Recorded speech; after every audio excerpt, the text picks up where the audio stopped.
January 3rd, 2026. A story that had dragged on for more than a decade suddenly got an ending. Maduro, in handcuffs. But that image doesn't explain the main question. Who was he, really? A simple bus driver, as his propaganda liked to repeat, or the man who turned an entire country into a machine of manipulation? We went through Reuters archives, court records, investigative reporting, and key public statements. Here are 7 facts that make the puzzle fit. The bus driver brand, and the holes in the backstory. For years, Maduro sold the image of a regular guy from Caracas. Working-class roots, the streets, the union, the bus. Major profiles do confirm the core of the legend. He worked in Caracas's transportation system and rose through unions and party organizing. Right there, in the political furnace of Chavismo, he ended up close to Hugo Chávez. See, but the higher he climbed, the more people argued about the details. Journalists and opponents spent years scrutinizing his education and biographical paperwork, as well as his early links to left-wing movements. Cuba is also frequently mentioned. Some profiles claim that in 1986 Maduro took political training or courses there. That mix, humble origins plus hazy documentation, became perfect fuel for 2 opposing myths. For some, he was a man of the people the elites fear. For others, he was a project shaped by enemy propaganda. If you saw Maduro without security and without titles, would you believe the bus driver turned president story, or is it just too perfectly cast? Chávez came as a bird. The mystical episode that cemented the cult. In the spring of 2013, in the middle of the battle over Chávez's legacy, Maduro delivered one of the strangest speeches in modern Latin American politics.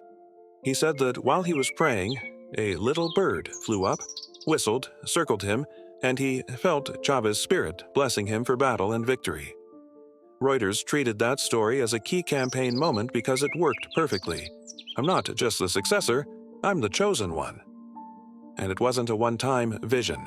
Reuters later described Maduro talking about new signs, including an apocalyptic image of Chávez on a metro station wall. That kind of language turns politics into religion. Doubt Maduro, and you're doubting Chávez. That's how an inherited personality cult is born. Don't build institutions, build symbols, totems, and legends that can't be disproved with numbers. What do you think? Was it sincere belief? Or cold calculation to bind the country to Chávez's spirit through himself?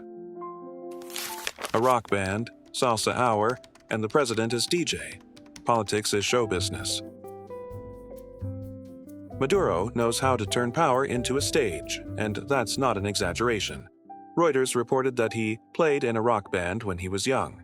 And as president, he launched a radio format from Miraflores Palace called La Hora de la Salsa, Salsa Hour. He hosted for hours, played genre classics, swayed along in headphones, and delivered a mission statement. I would do this every day, to sing about our lives, our worries, our pain, our dreams. The most cinematic part was how the show turned into political trolling. Reuters noted that politics crept into the broadcast. Maduro dedicated songs to opponents, including National Assembly Speaker Henry Ramos Alop, and to opposition leaders.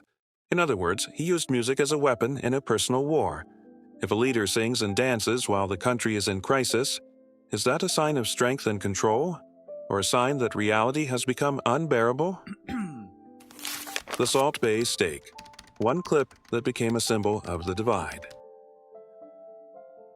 September 2018 gave the world one frame that explains everything. A video went viral from the Nusret Steakhouse in Istanbul. Maduro smiling, sampling expensive dishes, while Nusret Gökçe, Salt Bay, slices meat and poses next to him. Reuters wrote that the backlash exploded because of the contrast. Venezuela was already deep in economic collapse, and even the IMF's dry forecasts sounded apocalyptic. Inflation could reach 7-digit territory. The scandal hit harder because of the trip's symbolism. The video appeared after meetings involving Turkey's leadership, making it look like camera diplomacy, where the camera matters more than reality. Corruption investigations, sanctions, and statistics can feel like noise. But one restaurant video turns it into a simple human story. The ruling class lives in a different world. the Narco-Nephews and the family shadow, a scandal that won't wash off. The most toxic family story tied to the regime involves the nephews of Maduro's wife, Celia Flores. In the United States, a jury found Efraín Campo Flores and Francisco Flores de Freitas guilty in a cocaine import conspiracy case. Prosecutors described plans to move up to 800 kilograms and attempts to use political connections. In 2017, the court sentenced them to 18 years in prison. This is a rare case where the criminal plot doesn't involve vague friends of the regime, but direct relatives of the first family. Even if a viewer doesn't buy the loudest labels, the hard details remain. Names, a trial, a sentence, numbers, U.S. jurisdiction, things that are difficult to dismiss as enemy propaganda. For years, this story turned any Maduro talk about sovereignty into a line opponents answered with one word: narco-sobrinos, narco-nephews. A parallel country, the cult of the Heir, and the 2026 epilogue. When the opposition controlled the National Assembly, the government created a parallel center of power, the 2017 Constituent Assembly, effectively pushing aside the elected parliament. After that vote, another scandal erupted. Smartmatic, the firm tied to election technology, said turnout figures were inflated by at least 1 million votes. Inside that structure, loyal figures rose, and the cult began to multiply.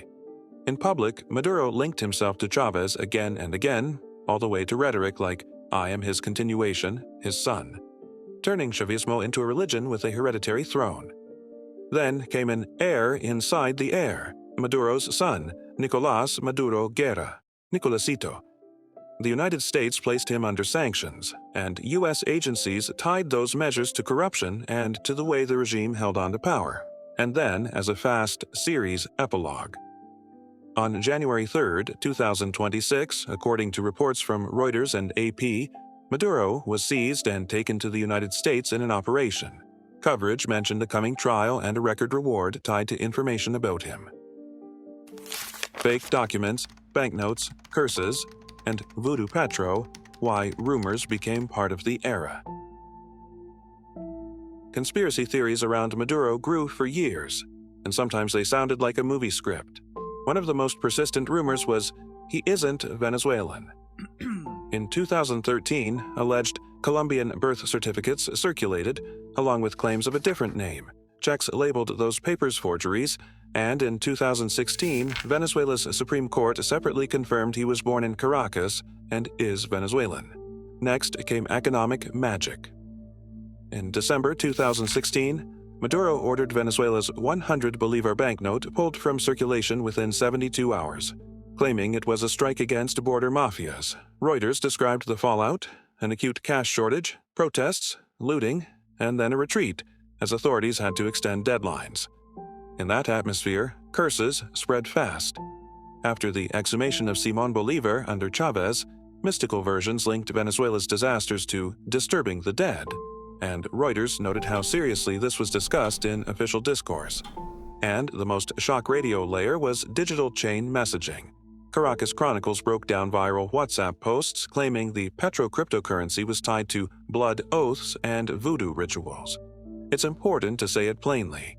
These are rumors, not proven facts, but they explain the psychology of the era. When people stop trusting institutions, they reach for myths, because reality itself starts to feel too absurd.